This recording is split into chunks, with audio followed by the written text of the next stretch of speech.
Good morning. কেমন আছো তোমরা সবাই? আশা করি ভালো আছো, সুস্থ আছো। আমিও ভালো আছি। আজকে আবারও একটি নতুন ব্লগে তোমাদের সবাইকে স্বাগত জানিয়ে ব্লগটা শুরু করলাম। তো এখন সকাল ওই 7টা বাজে, 7টা থেকে ব্লগটা শুরু করলাম। ঘুম থেকে উঠে ফ্রেশ ট্রেশ হয়ে নিয়েছি। আর আজকের ব্লগটা একটু অন্যরকম। আজকে শুধু রান্নার পর্বটুকু থাকবে। মানে সকালে আমি কী রান্নাবান্না করলাম, রান্না খাওয়ার পর্বটাই তোমাদের সাথে শেয়ার করব। ওইদিকে দেখো ভাত বসিয়ে দিয়েছি, এদিকে লিকার চা করে নিচ্ছি দুজনের জন্য। আর আজকে একটা কাণ্ড হয়েছে, কি বলতো, মানে চায়ে চিনি দিতে ভুলে গেছি খাওয়ার সময়, মনে হচ্ছে সত্যি, মানে কি বলবো, তা নিয়ে আবার একটু গন্ডগোল হয়েই গেল। যাকগে, সে তো ভুল মানুষে হয়ই। তারপরে ঘরটা চলে এলাম একটু ঝাঁট দিয়ে দিতে, কারণ সকালবেলায় না ঝাঁট দিলে আর ঝাঁট দেওয়া হবে না, কারণ রান্নাবান্না হয়ে গেলে আমি আবার স্নানে চলে যাব। তো স্নান করে আবার ধূপ টুপ দিয়ে পুজো করতে হবে ঠাকুরের, সে অনেক মানে তারপরে আর কোনো মতেই হবে না। তো সকালবেলায় উঠেই ঘরটা ভালো করে পরিষ্কার করে নেওয়াটা আমাদের হচ্ছে প্রথম কাজ।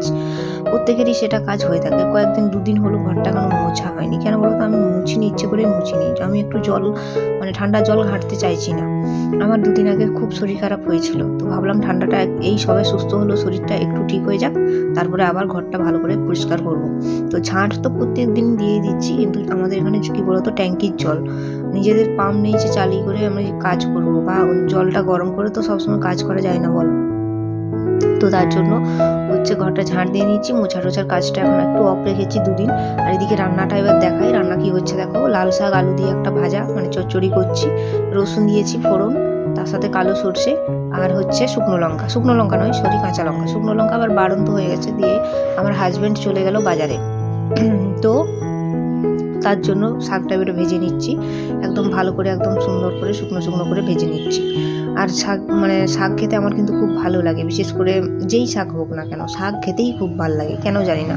আমার অন্যান্য তরকারির থেকে শাকটা খুব পছন্দের। তারপরে আমি সাদা তেলেই রান্নাগুলো করছি, একটু সিমের ছেঁচকি করে নিচ্ছি। তো ছেঁচকিটা করছি রসুন দিয়ে, আর একটু কালো সর্ষে হালকা ফোড়ন দিয়ে দিলাম। আমি একটু ভাজাতে কালো সর্ষে বা কালো জিরে একটু ফোড়ন দিয়ে করি। কালো জিরে নয়, কালো সর্ষেটাই দিই, সর্ষে ফোড়ন দিয়ে সচরাচর হয়। তো কালো সর্ষে যেহেতু আছে, তাই সর্ষে ফোড়নটা দিয়েই করছি। আর শুকনো লঙ্কা হলে এটার টেস্ট আরও ভালো লাগতো, তো শুকনো লঙ্কা নেই, কি করবো আর বলো। তো কাঁচা লঙ্কা ফোড়ন দিয়েই সিমের ছেঁচকিটা করছি। আর সিমের ছেঁচকিটা খেতে কিন্তু খুব টেস্টি হয়েছিল। সিমের তরকারির থেকে আমার ছেঁচকিটা খেতে কিন্তু খুব ভালো লাগে। আর সিমের বাটাটাও কিন্তু খুব ভালো লাগে। কারা কারা খেয়েছো একটু কমেন্টে জানিও প্লিজ। তো ছেঁচকিটা হয়ে যাওয়ার পর ভাবছি কি রান্না করব। বাঁধাকপি আছে, কিন্তু টমেটো বাড়ন্ত। তো টমেটো না হলে বাঁধাকপির স্বাদ কিন্তু ভালো হয় না। আবার আমার হাজব্যান্ড বাজার থেকে আনতে অনেকটা দেরি হবে, তার আবার স্কুল আছে। তো ভাবলাম যে আজকে আর কোনো সেরকম তরকারি করবো না। বিট আছে, গাজর আছে, আলু আছে, সেগুলো দিয়ে একটা ঘন্ট করে দিই। তো মশলা হচ্ছে আদা, রসুন, পেঁয়াজ আর কাঁচা লঙ্কা পেস্ট, সব পেস্ট একসাথে দিয়ে আর এদিকে একটু হলুদ গুঁড়ো, কাশ্মীরি লঙ্কা গুঁড়ো দিয়েছিলাম। আর এদিকে বিট, গাজর, আলুটা দিয়ে খুব সুন্দর করে কষিয়ে নেব। আর তারপরে হয়ে গেলে একটু জল দিয়ে দেবো। আর লাস্টে একটু মটরশুঁটি অ্যাড করেছিলাম। তো কার বিট গাজরের তরকারি ভালো লাগে, কার একটু কমেন্টে জানিও। তো ব্লগ ভিডিওগুলো খুব বড় করি না, অল্প ছোটোই করি। যদি ভালো লাগে অবশ্যই লাইক করে পাশে থেকো। তো আজকের মতো আমি এখানেই রাখলাম। আগামীকাল আবার তোমাদের সাথে দেখা হবে। ততক্ষণ সবাই সুস্থ থেকো, ভালো থেকো।